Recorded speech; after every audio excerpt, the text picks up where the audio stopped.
MP Etela Rajender సందర్శించారు.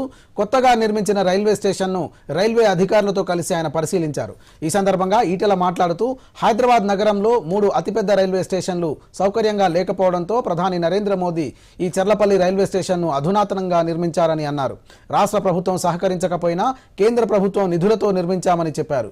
ఈ railway స్టేషన్ను ఈ నెల 28న రైల్వే మంత్రి అశ్విని వైష్ణవ్, కేంద్ర మంత్రి కిషన్ రెడ్డి ప్రారంభిస్తారని అన్నారు. నరేంద్ర మోడీ గారు ఇంత పెద్ద వైబ్రెంట్ హైదరాబాద్ సిటీకి, ఇంత గొప్పగా విస్తరిస్తున్న నగరానికి ఎయిర్పోర్ట్ తలపించేటువంటి గొప్ప రైల్వే స్టేషన్ నిర్మాణం కావాలని చెప్పి చెల్లపిల్లిని ఎన్నుకొని ఇక్కడ ప్రభుత్వాలు సహకరించకపోయినప్పటికీ కూడా పూర్తి కేంద్ర ప్రభుత్వ నిధులతో దాదాపు 500 కోట్ల రూపాయలతో చెల్లపల్లి మోడర్న్ రైల్వే స్టేషన్ నిర్మాణం చేశారు. డిసెంబర్ 28వ తారీఖు నాడు రైల్వే మంత్రి గారి చేతుల మీదుగా, అదేవిధంగా మా మంత్రి గారు కిషన్ రెడ్డి గారి చేతుల మీదుగా ఈ రైల్వే స్టేషన్ని తెలంగాణ ప్రాంత ప్రజలకి అంకితం చేయబోతున్నటువంటి